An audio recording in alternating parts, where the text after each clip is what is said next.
When I look at these beautiful children, what I see is an incredible opportunity for them to grow into having a good life. They feel capable, they can give back, they can contribute, they can participate, they can take care of themselves and their own. When they're dealt a script that blocks that opportunity out, a set of parents who can't deliver the care they need, the nurturing they need to grow up, a community that's indifferent at best, and at worst, discriminatory and cruel, they will not have a good life.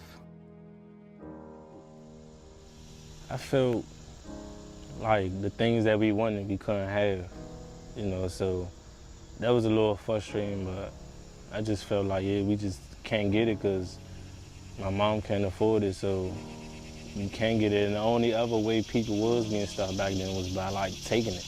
Growing up, my dad had no father. You don't know who he is? You never met him? I know my father. I know him very well. He's a coward.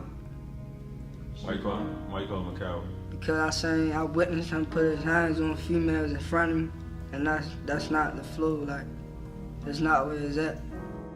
So like every day we would argue, fuss, just about anything. My stepdad, like he overdid it when he would spank me or whip me. He would, I was like in elementary school, going to school like limping because I had like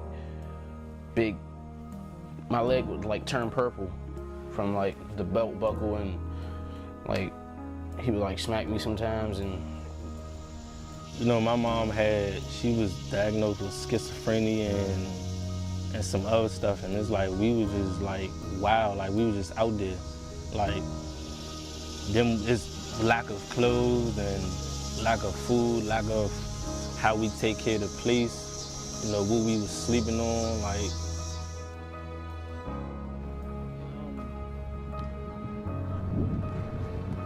You know your mother is now? How do you feel about your mother? I felt that my mother didn't care about me, and I also felt that she showed more love to the drugs than she showed me.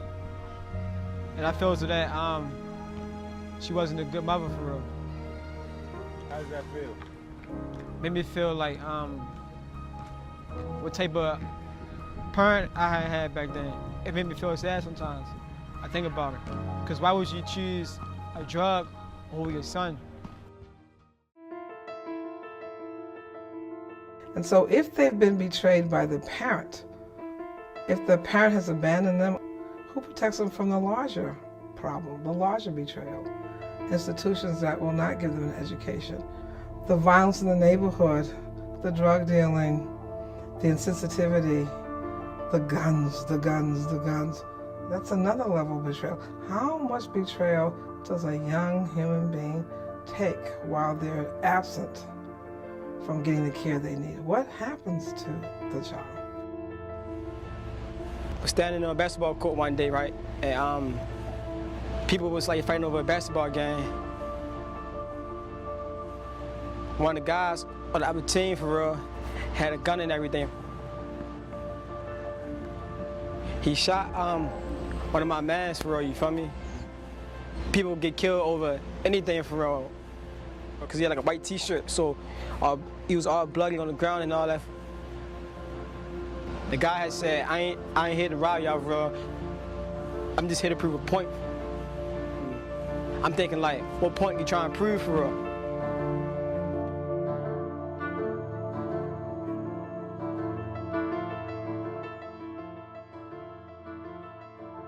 High school, that was a terrible school.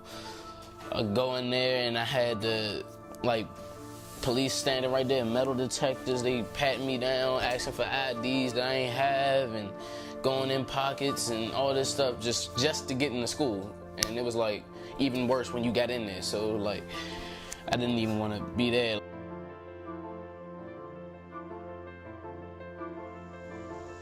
I remember this to this day. I think I was like 8. I'm just walking with my mom, and I look, and I see a tinted, black tinted car. I see the window roll down, and I see a gun come out the car or whatever.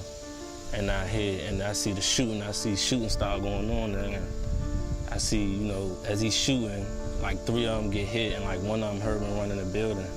And as that's going on, my mom like crying. My mom crying and all that. And she trying like tell me get down, like telling me get down and stuff like that. And she crying. I was in the streets. At 11 years old, I got shot 3 times for taking people off. Cause he basically tried to kill you, right? Like, yeah, I woke up to the gun in my face.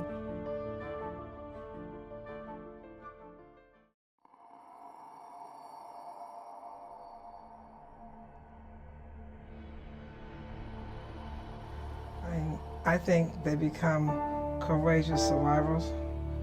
They develop a moral code that we've taught them from our own indifference. It's called Get Them Before They Get You. Trust no one. Figure it out. You're all you have. How powerful is that? At 7, I've seen them already with the lights out.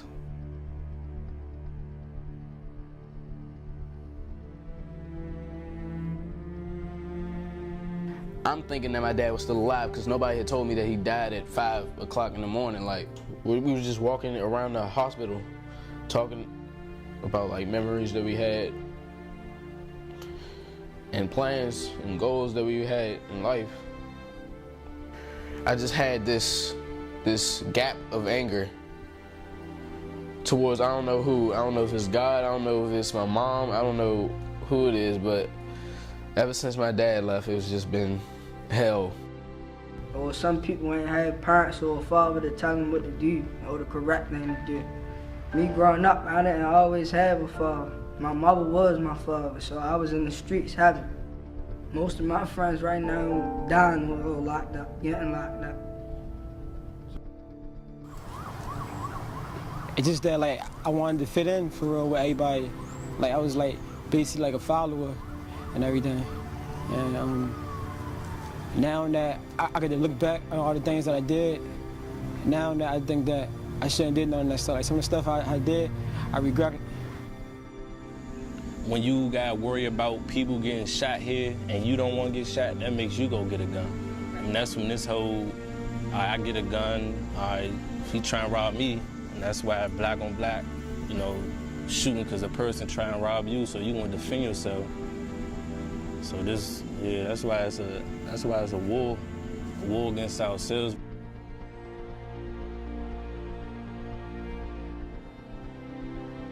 It's a lot of intelligent people in the hood, but it's like they just don't have no opportunity or they don't have no way out.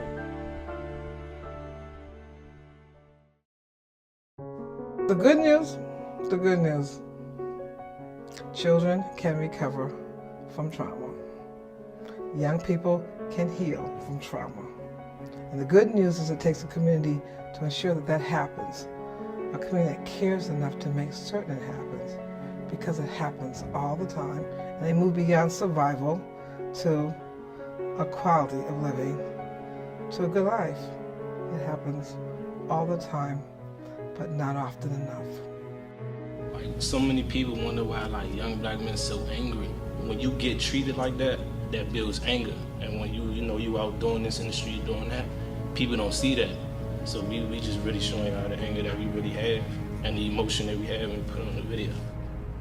I think that like all the stuff I had been through in the experience, I truly think that like God like really got a plan for me, a better plan for me. Because all these 19 years, I've been stressing and been through all this. Probably like in the next 19 years, it'll be the opposite way. This my ID, like my first school ID ever.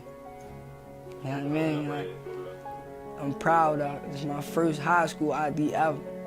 Well, like the program basically for you to how you like to start on your own.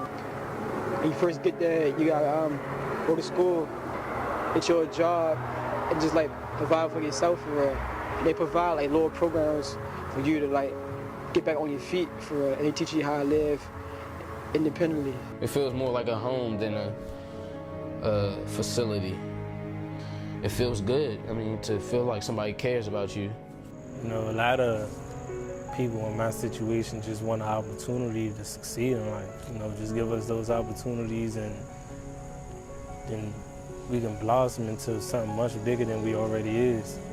We want to build a community that taps into their belief that there's something bigger than what's happened to me. I am something more than what's happened to me. I am intrinsically valuable. They showed me the light at the end of the tunnel. It was always there, but I never wanted to see it. Like, they're giving me more hope. Just build those bridges for the ones that do want to come across and want to sit there and learn and do something. I won't be staying in this place for a while, for real, so I'm gonna do now, for real. I'm gonna say goodbye. So, I'm done. So try to get that opportunity. Don't miss your blessing.